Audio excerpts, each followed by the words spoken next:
Hello, you're watching Tell It Like It Is, and my name is Kathy Benuck. Today we're going to talk about Common Core, and that is a subject on which controversy seems to be growing every single day. This is not the first time that we've talked about Common Core. Regular watchers will know that in May we did a show with Anne-Marie Banfield of Cornerstone Research, and that show was titled Common Core Coming Soon to Bedford. And then in June, we did a show called Common Core Progress or Debacle, in which attorney Emmett McGroarty of the American Principles Project in Washington, D.C. was our guest. Both of those shows, of course, aired at that time, and in this month, in September, they aired again so that you can get back up to date on it, or if you had never seen them before, could learn about it. If by any chance you didn't see the shows, please do watch them. You can do that by going to either the BCTV website for video on demand, or you can go to the show website, which is www.tellitlikeitisnh.com. On the upper toolbar, hit on issues. You'll see Common Core when they all drop down. Hit on that, and those shows are ready for you. As I said, this is a subject that is huge and getting huger every day, particularly now that it's starting to get implemented, including here in Bedford. I have two very, very exciting guests here today that I'm so honored are with us, and I think you'll know why by the time this show is over, that I'm excited that they're with us. The first, and I'll introduce them right away for once. You do not have to listen to a long intro from me because I want them to have as much time as possible to talk. My first guest is here on my right, and that would be Dr. Sandra Stotsky. To fully describe her background and her accomplishments, literally, I would take up the whole hour of the show. So this is like the really mini short version of it. Until retiring just a few months ago, she was the professor of educational reform at the University of Arkansas, and she also held the 21st Century Chair in Teacher Quality. During 2009 and 2010, she served on the Common Core Validation Committee and was one of 5 other committee members who would not sign off on the standards as being evaluated. From 2006 to 2010, she served as the gubernatorial appointee on the Massachusetts Board of Elementary and Secondary Education. 2006 to 2008, she served on the National Mathematics Advisory Panel appointed by the U.S. Secretary of Education. 2004 to 2006, she was a research scholar in the School of Education at Northeastern University. And from 1992 to 2003, and listen carefully to this, she served as the Senior Associate Commissioner of the Massachusetts Department of Education. While she was in that position, she directed the complete revision of the state's licensing regulations for teachers, for administrators, and for teacher training schools. She revised the state's tests for teachers' licensure, and she revised the state's pre-K through 12 grade standards for mathematics, history and social sciences, English language arts, reading, science, technology, engineering, early childhood preschool education, and instructional technology. Her work and the results of it have been nationally recognized and acclaimed. 1992 to 2002, she worked for the U.S. Information Service and the U.S. State Department to develop educational programs in Poland, Lithuania, Ukraine, and Romania. 1991 through 97, she served as the editor of research in the teaching of language. And in 1984 to 2000, she was a research associate at Harvard's Graduate School of Education. Dr. Stotsky is widely published and widely recognized as an author, and is recognized not only nationally, but actually she is recognized internationally as an educational expert. See why I'm honored she's with us. My second guest, I'm equally honored is with us, and that would be, to my left, Jamie Gass. And Jamie is the Pioneers Institute Direction of the Center for School Reform. For those of you who may not know what Pioneer Institute is, it's an independent, nonpartisan, privately funded research organization that's especially known for developing data-driven public policy solutions. At Pioneer, he has framed and commissioned over 60 research papers on education reform topics. He has more than 2 decades of experience in public administration and educational reform at both the state and the municipal levels.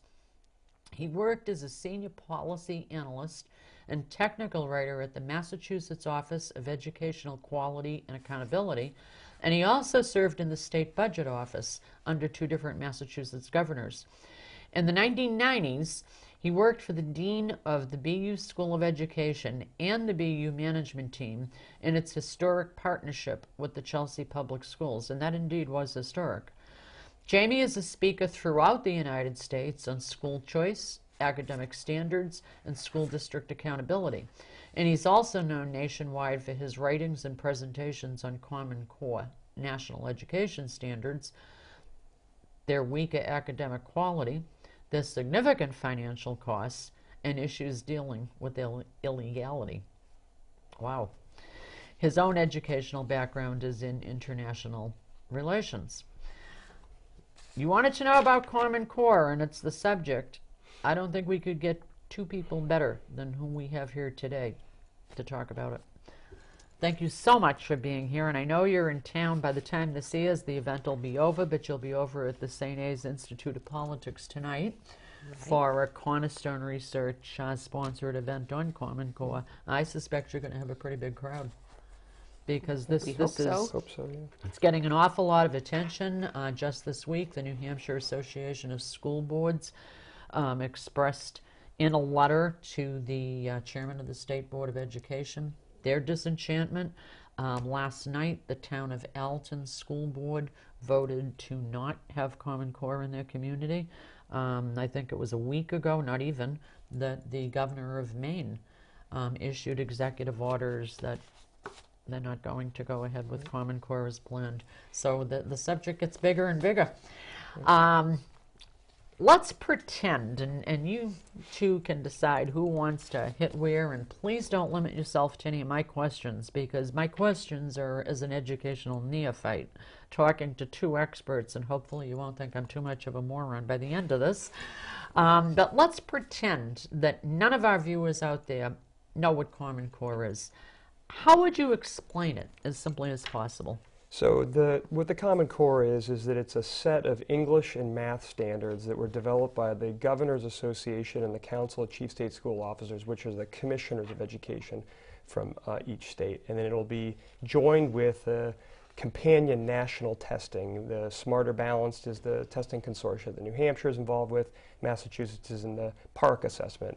So there's been folks in Washington, D.C. for at least 25 or 30 years that really believe that the way to remedy the problems in K-12 education, and generally Massachusetts and New Hampshire, I should say, have done really quite well on national testing. But the remedy that these folks in Washington, D.C. have really believed for decades is a set of national standards and national tests.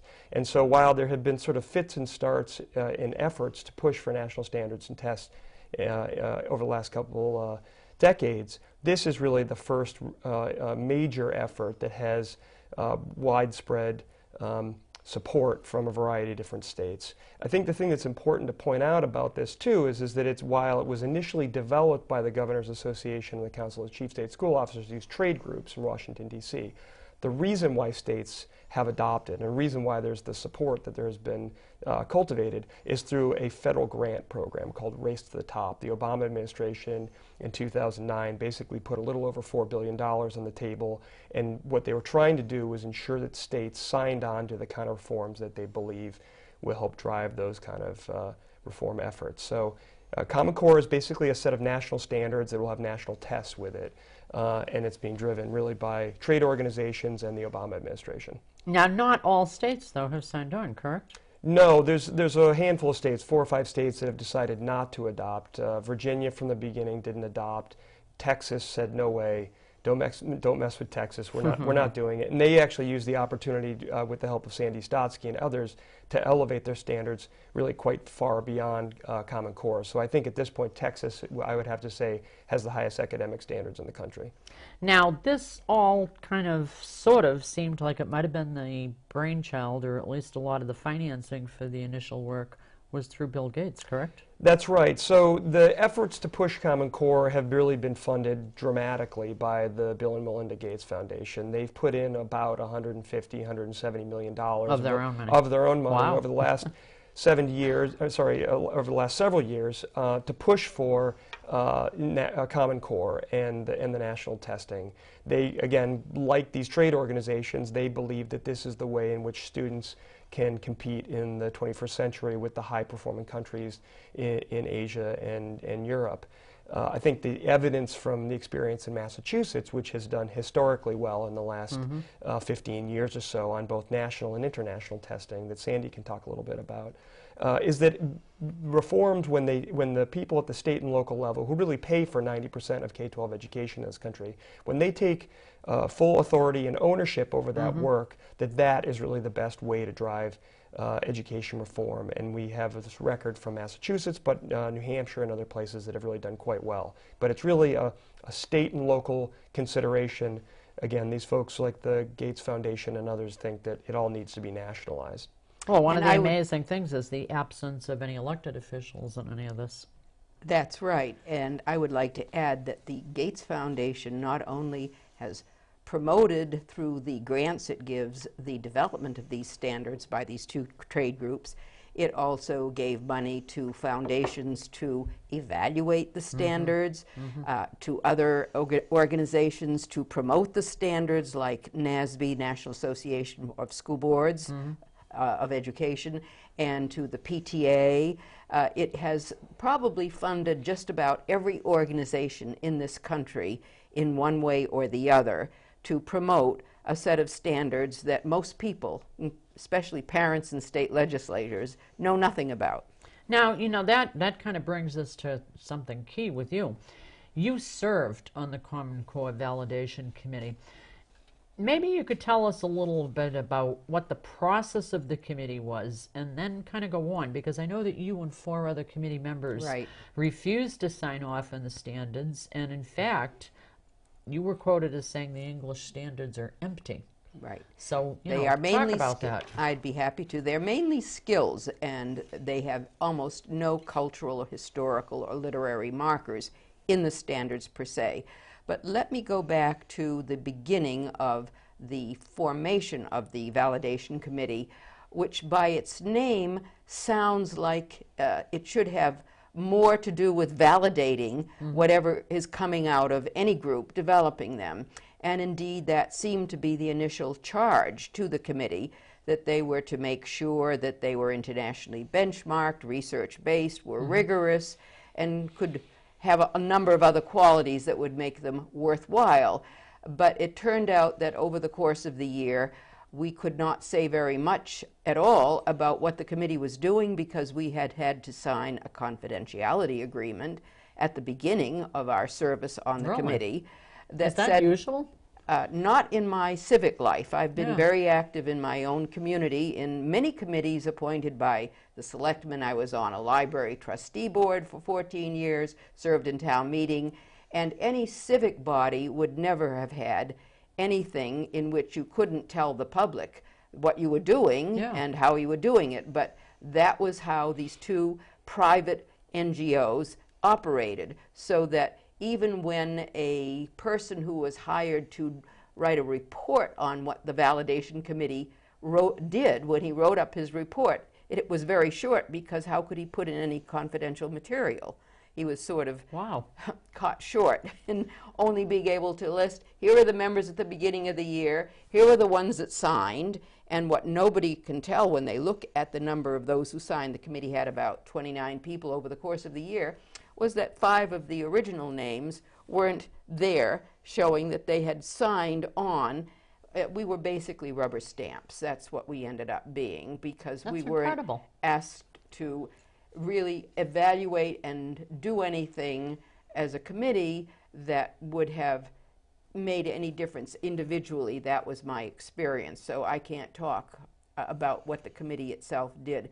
I wrote critiques, and my individual critiques I used to give to my Board of Education members in Massachusetts, because I was a member of a Board of Education and thought they ought to know, and I thought the Commissioner of Education, Mitchell Chester, ought to know. But whatever critiques I wrote went to the standards writers, went to the officials running this project, and I never heard back from any of them. And that was similar to the experience in part by the chief person in mathematics. There was one mathematician on the validation committee. Only one? One mathematician. There were 6 other people who had mathematics education degrees. They were considered experts by the people who appointed them, but they obviously weren't experts at the high school level to talk about the fact that there were no standards for pre-calculus and very few standards for trigonometry, so that when we got in Massachusetts at an open meeting, one of the chief standards writers to tell us what he thought college readiness meant, he said it meant minimal preparation for a non-selective college. Well, that's what we have ended up with. What gobbledygook that is.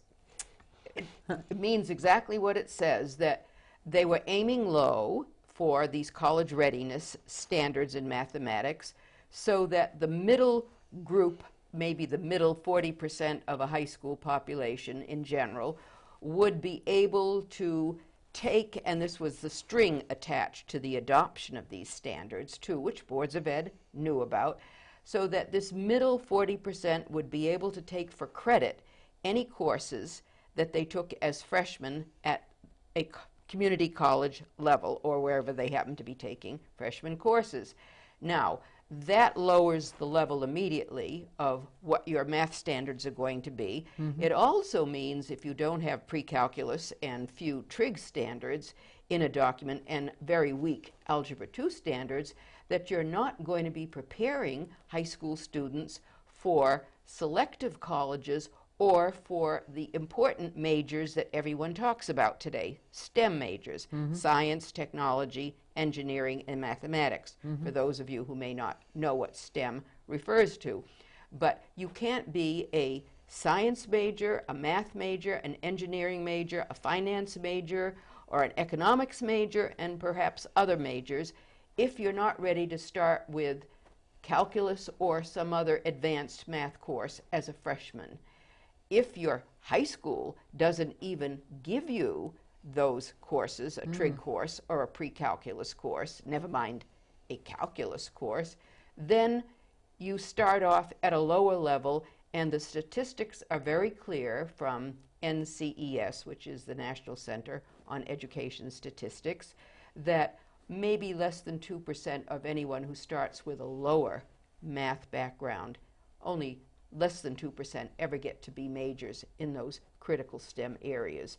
So we are doing ourselves in as a country by the uninformed votes of about 45 or more boards of education, including those in Massachusetts and New Hampshire. And I mean, some state boards of ed, I can't speak to all states, but certainly in many states, these are folks that aren't educators, that may not have any expertise in any of those fields, but are pure political appointees. And whether they are or not, let me just add that not one of them ever thought to ask their experts in their own state universities, which they could easily have done, to evaluate the college readiness. Not even Not a single one? Not a single one that I have found. Wow. So, and I'll use the example. So in Massachusetts, the Commissioner of Education, and he made this clear in all of his public documents around the adoption of Common Core, was that he was going to rely on the opinions of the Fordham Institute, which is a Washington, D.C. based think tank, Achieve Inc., who is very active now in the development of the testing, the PARC testing consortia, as well as the Massachusetts Business Alliance for Education. The thing that was the common denominator between all three of those organizations, so he was going to rely on to evaluate standards that were developed by and funded by the Gates Foundation, was that the evaluators themselves were also funded by the Gates Foundation. So there's really overt and Doesn't seem like there are very many pure hands there. No, that's right. It's very overt conflicts of interest. In fact, we've said that in Common Core, the conflicts of interest have conflicts of interest, which is really how Pioneer got involved with it. Pioneer had been a player in and around education reform for 20 years in Massachusetts, big driver behind a lot of the charter schools, big supporter of the academic standards and the MCAS testing that have been the key to the historic successes. So what we did is we enlisted Dr. Stotsky as well as Jim Milgram, professor of mathematics from Stanford University, Zev Werman, a Silicon Valley engineer who had worked on the very high quality math standards in California, to look at the various drafts of Common Core. And Sandy and others, they did 4 evaluations of Common Core against high standard states like Massachusetts and Indiana and Texas and California. And what they found is that Common Core was of significantly lower quality in both English and math than the high standard states in this country. And so the rationale for adoption in terms of getting lots of states to adopt was very clear. They were able to herd in lots of states through these federal grants, and then they were also able to herd in lots of states because they were of lower quality. That was then contingent upon states like Massachusetts and others reducing their standards quite significantly. And Dr. Stotsky can tell you a little bit about the poorer academic quality in both the English and the math. But suffice to say, overall, they're lower quality than what high standards states had to offer. So after all that work in Massachusetts, then they took 1 step forward and 10 steps back. That's basically what they did. They decided that closing the gap, which was one of the major rationales for moving, as they thought, to a new level. You'd have to understand this language that came out to justify Common Core. We're moving to a new level of standards and testing. The new level is lower, not higher. But who could tell? The boards of education members were not mathematicians. They couldn't look at the college readiness level and tell anything, nor did they want to bother asking the higher ed folks who actually teach at the college level. That was also against, apparently, their principles because the money meant a lot, and they were convinced that they were doing something to raise the bottom. At the same time, they didn't concern themselves with whether they were actually lowering the top 70% of our students down to the bottom 30% in the effort to raise the bottom 30%. And these organizations that Jamie just mentioned that had received Gates Foundation money to evaluate standards, and Fordham gave grades even, which really have almost no credibility, somehow miraculously found that Common Core standards deserved a B+ or an A-. They were just better than most other state standards. Wow. It was really fascinating how they managed to come to that conclusion when the actual raters had comments that were so devastating that if you were grading it as an honest teacher, they wouldn't get more than a C or a D. Right.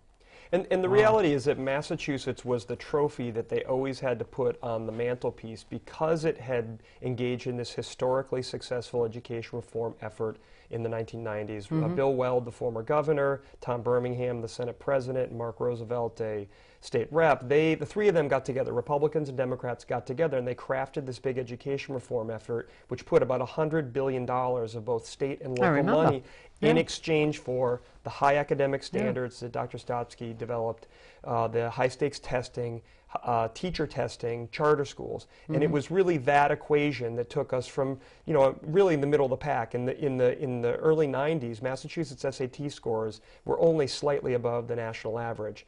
Now, since we implemented these standards and this testing and this big education reform efforts, we are #1 in the country in 2005, 2007, 2009, and 2011 on what they call the NAEP test, which is the nation's report card.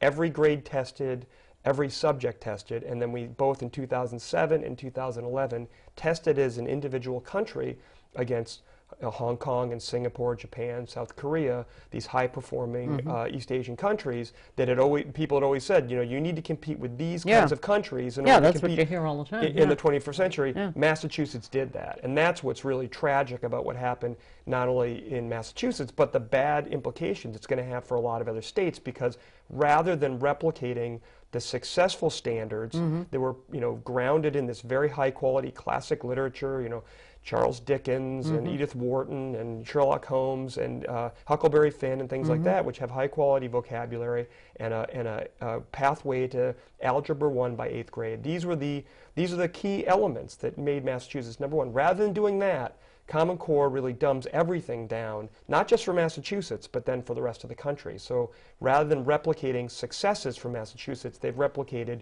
an unproven, unpiloted model that will impact 45 million school children. And when you mentioned literature, I mean, just around the country lately, there's been a lot of news about parents finding out different books that were approved for use in their school systems, and I know I've read excerpts of a couple of them. I'm not a prude by any stretch of the imagination, but I'll tell you, I was shocked that these were things that were going to be in classrooms. This has been going on, though, for quite a while. I must say this is not new to Common Core. We have not had a very strong, academically strong English curriculum for many years in this country, and unfortunately, Common Core doesn't strengthen it. It weakens what we already have, and it provides almost no guidance for content. So even worse stuff is coming in when schools don't understand what these lists of levels of complexity and levels of quality that are in an appendix in the main document for Common Core. When they interpret it in different ways, it's not clear that we're getting even the same quality curriculum, but I'll say more about that later on. Well, one of the things that we've heard over and over again is that an individual state can add to the Common Core curriculum, I guess, like up to 15%, correct? Right. But, I mean, say, for instance, a state does do that, and I don't know if any have tried yet, because it's all still young. Massachusetts did. They did? Yep. Isn't that going to affect the assessment testing? Right. So that it's an excellent question, and the reality of it is the people that are the advocates for it, they believe in national uniformity. So the whole goal here is like France sort of historically has had this model where every kid is on the same page of the textbook on the same day across the country. The people that are the advocates... That's not realistic, is it? I mean, considering people's methods of learning we're is obviously a much larger and much more diverse country, and with a lot of significant regional differences. I mean, the reason why you would want to have lots of... I think it's a good idea to have lots of classic literature probably across the board. Common Core ignores that. But in a state like Massachusetts, I mean, it's the home to, it was the home to Emerson and Thoreau and Melville and Hawthorne, all these. I mean, it makes sense historically. But if you're in Mississippi, you're probably going to read more Faulkner or Walker Percy or what have you. I mean, but the thing is that the advocates of Common Core and the people that really believe in national standards and testing, they're into uniformity. They want everybody to be doing the same thing. And so while there is some flexibility under Common Core to have 15% that is augmented, the reality is that what will get taught is what is on the test, and the national test will test what states and share. Teacher performance is tied into that as well, right? Teacher evaluations will be connected with the national testing. So why would a teacher kind of go off and do their own thing when they know that it could affect? I mean, the example I'll use is that a teacher in Western Massachusetts, in Pittsfield, for example, you could teach Moby Dick, which Herman Melville wrote in Pittsfield. You could. The problem is that it's not in Common Core, and it's unlikely to be on the national test. So it actually be against the best interest of that teacher in that town to teach perhaps the best novel written by an American in her class. And it's all driven by this desire for uniformity. So then, I mean, people think that with Common Core there's a national curricula, but it's standards, not curricula. There's a difference between standards and curriculum. Common Core fudges a lot of it, but nevertheless, what's in its documents, both the math and English, are what are called standards or intellectual objectives. Okay. That is basically one way of looking at them. They're simply goals or objectives, content objectives, except that there's very little content in the English language arts standards because they're mainly skills. Find the main idea is a simplification, but that's the idea. It's a skill. You can apply it to Three Little Pigs, you can apply it to Moby Dick, but it's a skill, and it's the content that makes the difference in the development of that skill. But nevertheless, it's about skills, which makes it easier for assessments to take place, for test items to be developed. You're not restricted to any particular content if it's a skill you're trying to assess. The math has a little bit more in terms of the content because you have to see that it's math and not history or science that you're actually testing. But the problem is that once you start developing your test items, you want to make sure, as Jamie was just saying, that everyone is being tested on the same items, so that extra 15% means nothing, and states would have to spend money to test it themselves, which they won't do.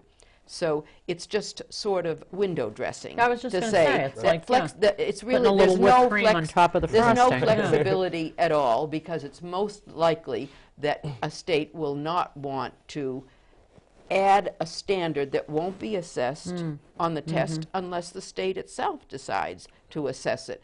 There might be one or two, but it might be picked up by the others. But it doesn't mean anything. The common test will be based on the core standards. So there'll be more teaching to the test than ever, right? Probably, and there'll be more tests, it looks like, than ever before. Also, which is another problem, it looks like, and these are only estimates because none of this has happened yet, so we can't say for sure, that there may be about 8 to 10 hours each year for testing.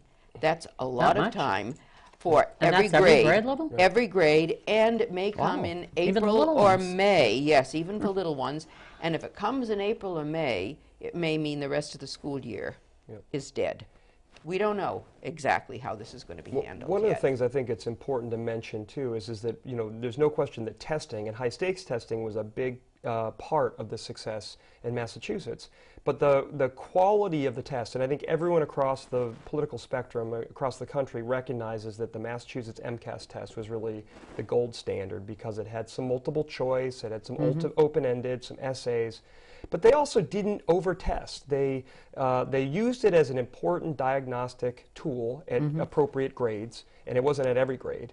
And then they use it as a high school exit exam. But what you're seeing, and you're seeing it in red states and you're seeing it in blue states, is that there's an enormous backlash going on testing, because a lot of states, because of the No Child Left Behind, which was a federal program back in 2000, 2002, federal law, that really mandated a lot of testing, is that there's an enormous backlash that's occurring. And I think what's going to happen is that as Common Core over the next year or so is beginning to implement their national testing, that they're going to run headlong into that resistance. Because, look, the importance, testing is an important tool, there's no question about it. But what matters is the academic standards and the curriculum that the test is based on. The reason why foreign students come to this country and hit the cover off the ball, even in English classes, and it's a second language for them, is that they have been, a lot of the countries they come from, in Germany and Japan and South Korea, etc., they're very well prepared with a lot of high quality academic content. So the test is in some respects not as relevant to what it is that they're being taught in the classroom. The kids are well prepared, they're going to do well on any test. The problem is that many of the testing companies that are helping to promote Common Core are also self-interested. So the more complicated and lengthy the testing is, it's more money for the testing companies. And I think we're going to see a lot of that debate in the coming year. Also, the curriculum is going to be, Yeah. the curriculum itself is going to become more of an issue. Common Core in English doesn't specify any particular text, except at a few levels for a few kinds of standards at the high school level. The curriculum, the proponents of Common Core will always tell you, is separate from the standards. Schools can choose whatever they want. That is only true partly, and that's the problem, because one of Common Core's English language arts standards' major faults is the fact that it has a 50-50 divide between what it calls informational text and literary text. I wanted and to ask you people about are that. being told, English teachers particularly, but K-12, every grade level, 50%, there are 10 standards for reading informational text, 9 standards for literary study. So that's the 50-50 divide that we're talking about at every grade level from K to 12, and it means that there has to be, if you're going to add more informational text, the arithmetic is simple. You have to reduce literary study. You can't keep the same. I just had a slight argument with a teacher yesterday who said, oh, we're just adding a little more informational text, but we're not changing the rest. It's not possible. The school day hasn't been lengthened. School year hasn't been lengthened. So if you're adding more at this end, you're going to have to subtract at the other end. And that is indeed what some state departments of education, including Massachusetts to some extent, you will have 50% informational text, whatever is called informational, and that's another issue in itself, and then 50% literary study. And in some states, that means that instead of reading the whole of the Odyssey in grade 9, they'll read excerpts.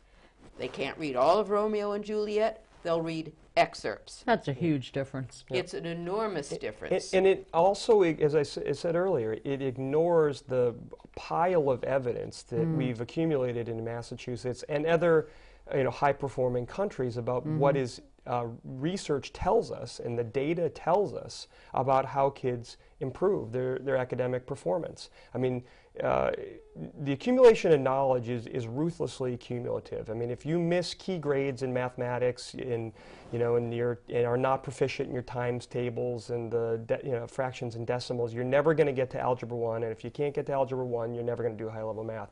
The same is actually true in the humanities. And what Sandy's talking there about how you're cutting, Common Core cuts classic literature and poetry and drama. The reason why that matters is that the quality of the vocabulary is way higher and much better in a qualitative sense in literature and drama. Absolutely. And so it also, absolutely. I mean, beyond that, it also teaches children about basic stories that make us all human, that kind of bind us together so that they understand why life is worth living, what a good life is all about. These are things that simply cannot be acquired in sort of informational texts. Yeah, I saw some of the informational texts, things like about home weatherization projects and things like this. I mean, there's a heck of a difference between that and being assigned a book. That, I mean, I can remember, I love words, I love vocabulary, and I think one of the reasons is because they would give us reading that every other word that the author used, you had to go to the dictionary. That's right, that's right. And learn what the word was. It wasn't drivel. You were reading serious stuff with serious ideas. See, that gets to what the purpose of education is, Yeah. and that's where we're now moving to a larger philosophical issue, because a lot of teachers are upset with the testing, as well as parents upset with what their kids are reading. So the question is, why are we paying for K-12 public education? Is it to develop a workforce? People are being very vocal about this. Is it to develop what the business community wants? We're not ignoring the business community, but is there some larger purpose that relates to citizenship issues or to broader issues of what an educated person should know, or at least be familiar with to some extent?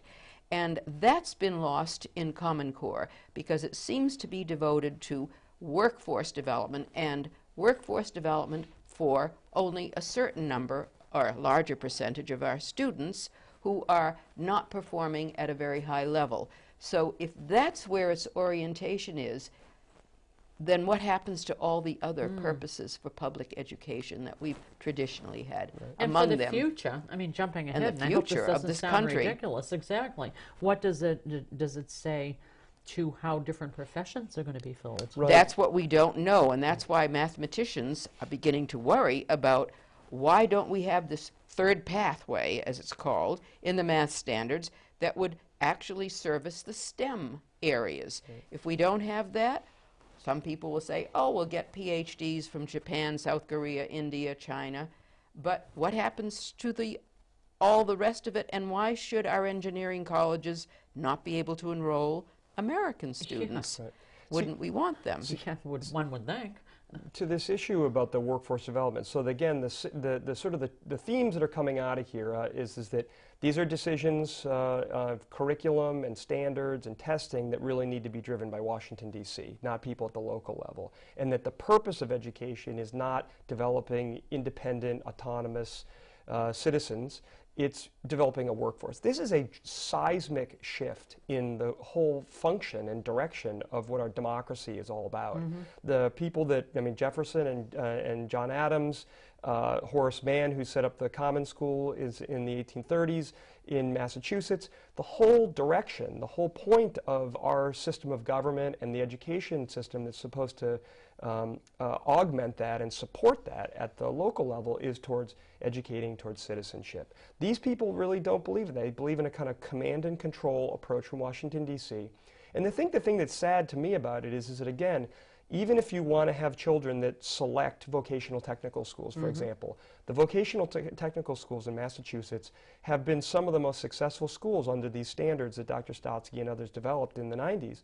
Because what they realize is that whether you're machine shop or a carpenter or any of the trades, is that you need to have a deep grounding in high quality reading and mathematics, because it's not the machine shop of 50 years ago. It's the machine shop where you need to be able to access and use computers, and there's a variety of other complicated mathematical skills that are required to be being a good carpenter. So the Voc Tech schools in Massachusetts, they saw about a 40% improvement of their MCAS scores, their state academic scores, even though their whole outlook is for workforce development. And so the sad thing is that Common Core is also ignoring that fact and those pieces of evidence too, because they are moving things more and more in this sort of workforce development direction without learning the lesson from the one state who has the Voc Tech schools that have done just remarkably well in the last 15 years. So then, to use vernacular or slang, when people say that Common Core will be dumbing down people, that's a legitimate charge. I think so. I think you could really regard it as the dumb down to end all dumb downs. Yeah. I mean, we've had a big problem over decades in this country. Massachusetts really, and Sandy and others, helped rescue our state from this direction towards workforce development and empty skills. But the fact is that the Common Core has brushed that aside, and they've taken unproven, unpiloted skills and this sort of workforce development outlook, and they've made it writ large across the country. In fact, they've embraced the things that we know have not worked over the last several decades. That is probably one of the most distressing aspects of it. For example, in the math standards, the approach to geometry, which is a pedagogical approach, is built in. Now, can you explain to somebody who doesn't know what that means, pedagogical? Pedagogical means the way teachers teach students to do geometry. Okay. And I wouldn't go into any more technical detail than other than to say that there's been no experiment with that has shown it to be an effective way to teach students Euclidean geometry or the geometry that they will need when they're in high school. Yet it's built into the math standards. Our teachers don't know how to teach to these standards, and there isn't any reason to have these standards there necessarily from the point of view of whether it's been effective elsewhere. So that's only one example. The other, the 50-50 I've discussed, is also not supported by research. So you have another major issue which I would like to raise also in connection with ELA. There's a stress on writing, and a lot of people have bought that thinking, well, isn't it good? Most students don't know how to write well, so let the schools stress writing.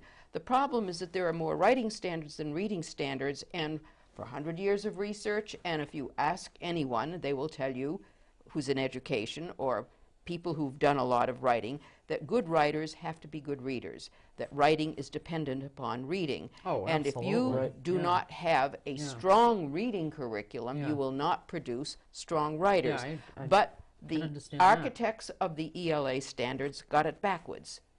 They say, well, these kids don't write well. They don't write well in many cases because they don't read very much and they don't read very well.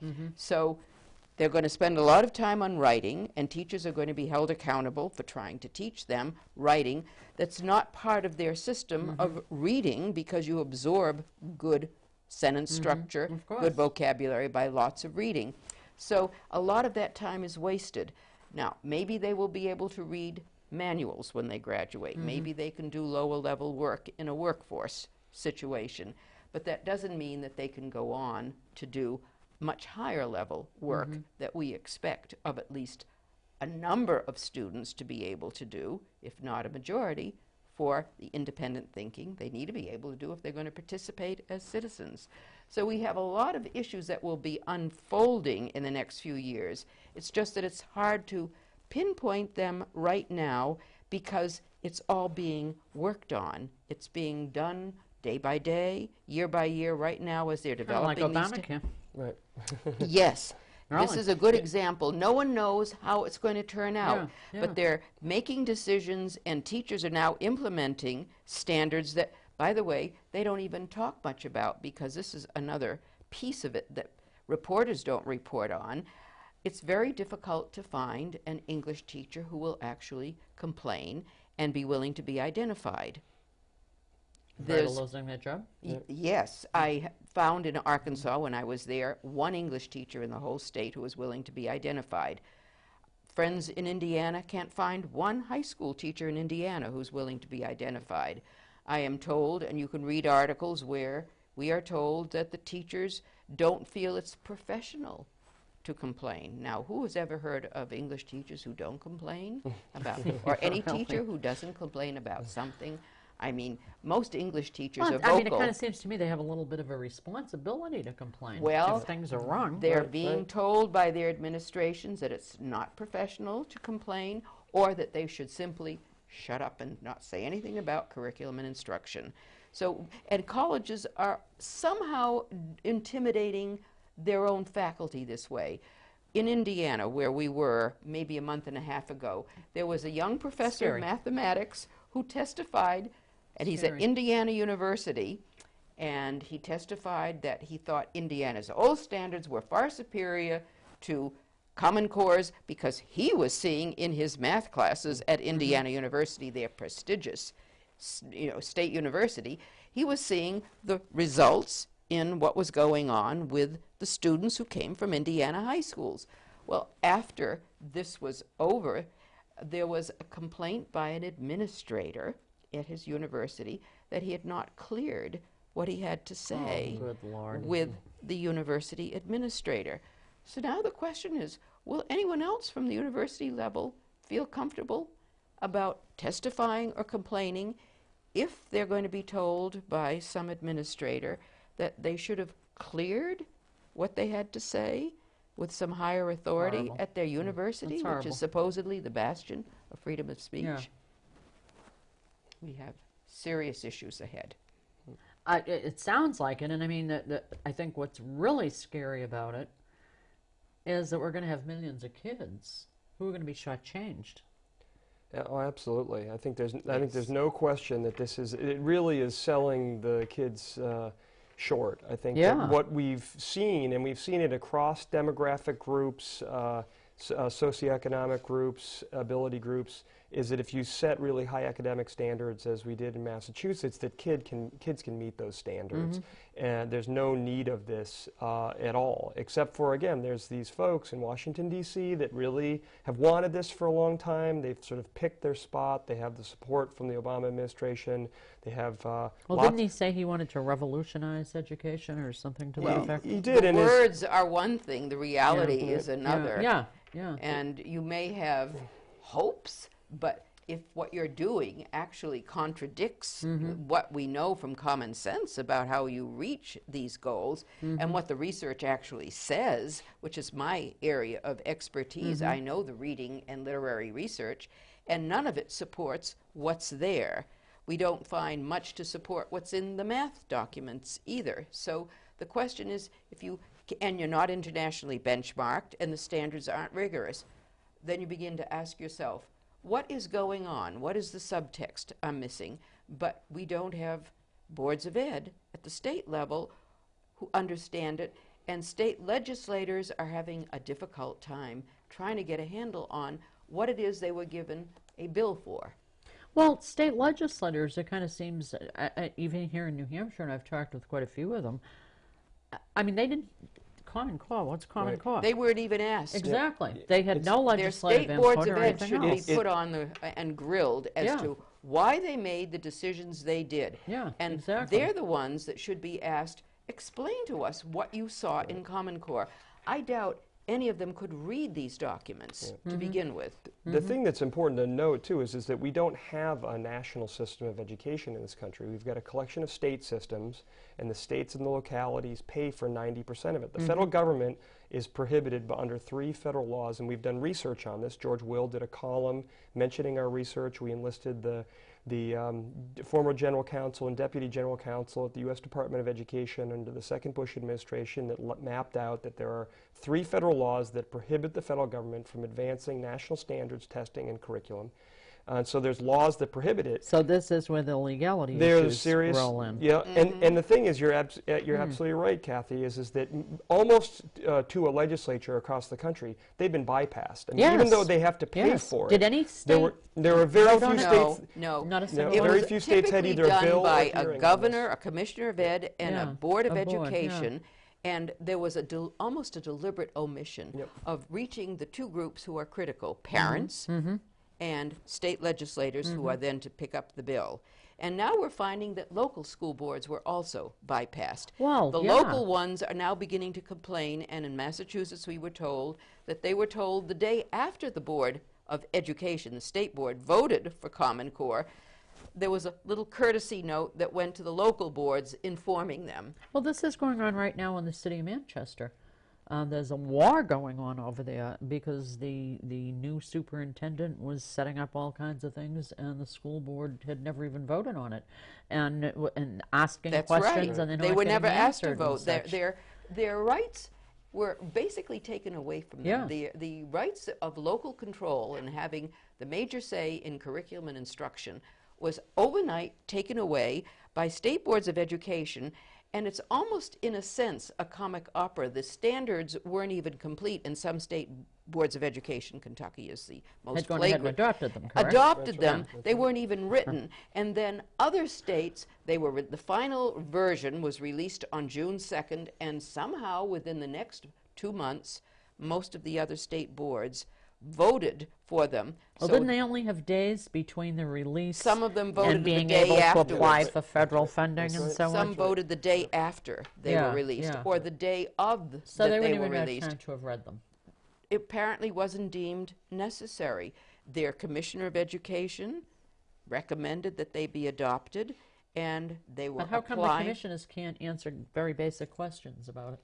That's the thing that's been sort of fascinating, and Sandy and They I have don't been know working either with how to others read documents. in 20 different states, because there's an enormous backlash that's going. I mean, Michigan has frozen funding for it. There's Yes. a pause on it in Yes. effect in Indiana. in Indiana, various states, Utah Yes. and Georgia, and Recently now Maine, Maine right up here in New and England. others have either frozen funding, put a pause, Yep. passed an executive order, or pulled out of the testing. And it's Yep. all because they, as Sandy pointed out, they were systematic. Most of those state legislatures who will pay for this, and it's going to, the research that we've done illustrates that it's That's what I wanted to get into. it's going to cost about $16 billion. And they 16 billion with a B. billion with a B. I mean, in a state For like the testing. yep. For the testing. For the testing. This is That aside has from nothing to do with teacher training, professional textbooks. development is Well, separate. Technological needs it's and all so on. it's that aggregate figure of $16 billion has the textbooks, the teacher training, and the technology all necessary the for PD as well. and the testing all rolled into one. So again, 90% That's of that staggering, 16 billion. it's $16 billion. Again, again that will be paid for by the states and local government. They're Well, not, yeah, of course it will be. They're not going to be paid There's for. no by- money coming from Washington, No. that's for sure, No. as far as we can see. And many states are being told that if the legislature isn't going to appropriate the money, then the local districts will have to raise it from their local taxes. Now, isn't there, and please correct me if I'm wrong, because again, I've only kind of, hit the surface on any of it. When the testing goes on, all the kids will have to be on computer, correct? For That's the right. testing? So the And they have to do it at the same time, I'm assuming. there's a lot of logistical issues that they've got to work out. I mean, but how there's- many school systems have a computer for every single that- and kid, that- or and the that- IT That's part of what the support cost just is yet? going to be. They'll have to have a dedicated room for dedicated computers and perhaps a specialist to make sure that there's Yeah. no glitches that happen while the kids are being tested. We don't know. It's being piloted right now, and there may be disasters taking place, but it's unlikely we're going to hear about them. Well, we'd certainly have some communities in New Hampshire that this would be pretty onerous Well, for. rural That's right. schools Yeah. are very upset because Especially the when cost. they don't even have bandwidth and everything else. Yes, there are requirements No. for it. And in a way, it gets back to these issues. I mean, the testing companies, Pearson is one of them. I mean, obviously, the Bill and Melinda Gates Foundation is funded by his earnings from Microsoft. I mean, these are folks that are not impartial players in all this Oh, too. And the more yeah, complicated exactly. and convoluted the testing I'm process. not a person who believes in coincidences. No, there's been no public discussion, you see, to have these issues raised so that people would be prepared. When, for example, and I suspect this took place in New Hampshire as well as in Massachusetts, when the Mass Ed Reform Act was being developed and they were planning to pass it, there were all kinds of hearings and different groups that talked about all the issues. So many of the issues had to be worked out in the course of deliberations. That's the whole notion of a Republican form of government in which you have representatives who discuss these issues. But this was all done behind the scenes. As I say, even the validation committee couldn't have access to the standards writers to be able to get feedback from the standards writers about why they were doing what they were doing. So here we have, after 9 months or so of whatever's going on, standards presented to the country, but no one even knows what college readiness means unless someone has had the bright idea to ask for a definition and to find out what it really means for any particular state and how it's going to affect their higher education institutions. So none of the public discussion that you would get about any major institution or issue ever got out on the table for people Sandra to brings talk up a about. really important point. Because the testing, for example, is being developed by West Ed, which is that's the Smarter Balance Testing Consortium, West Ed out in California, and the Park Assessment is being developed in Washington, D.C. These are private entities. They're not really accountable to the public or transparent in any way, shape, or form.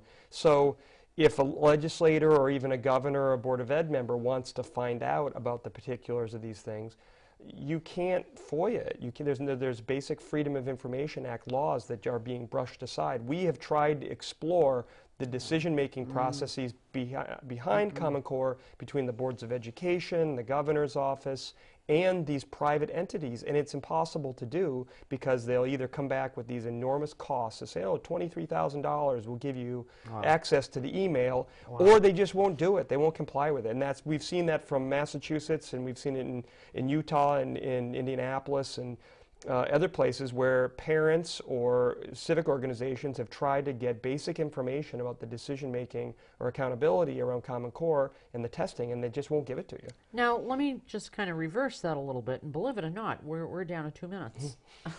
And I'd like to ask you if you'd be willing to do another show and, hit on a lot of the things we didn't have time.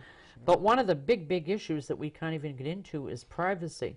So while these private companies won't give out information, in fact, are they not going to have vast volumes of information about our kids available to them? It looks like that may be the case, but it isn't directly related to Common Core. So let me say that at the outset. There are arrangements being made through the testing that will require certain kinds of data, some of which are already collected by states for their own state tests. But there seems to be a lot more kinds of information that are being asked for. And so there are arrangements whereby some of this data that are collected by the states may be transferred to the federal government. It's not clear because there are different approaches to the data questions that seem to be emerging all the time. And the question of whether there's even a Privacy Act that's being violated is also not clear how it's being violated. So parents are beginning to be very wary and telling their kids don't answer any questions that are there. They're also beginning to say opt out on the days of testing. I mean, what's interesting is that because of the privacy issue, many different kinds of parents are now becoming concerned and thinking about opting their kids out of the testing days, even if they're not opted out of the school itself. Sandy's really right. They call it longitudinal data collection, runs kind of parallel to Common Core. The belief in Washington is that if you have all of these pieces of academic, and some of it is frankly quite personal data on students, then the central command and control folks can make all the important decisions and direct kids in certain places that they should be going academically or in the workforce. We've just commissioned some research on it. Jane Robbins from the American Principles Project and Joy Pullman from the Heartland Institute are going to have a paper for us coming out sometime this fall on this issue. But so stay tuned on that because it's really an emerging issue. You have no idea how I hate to cut you off, but we have run down the clock. Can I get you both back? Because I think there's a lot more to talk about. Absolutely. I know how to get to Bedford now. Yeah, Okay, yeah, all right. absolutely. This has been great, Kathy. We'll Thank even you so take much. you out to lunch or something as an extra law. If I But can we are- go in the we are out of daytime, I can time. find Bedford. Okay, we are out of time. I have to thank you all for watching. I think you will agree with me. This is a show that we have to continue, and we will do that as soon as possible. This is a huge subject. Stay with us on it. Thank you for watching. Come back again. Bye-bye.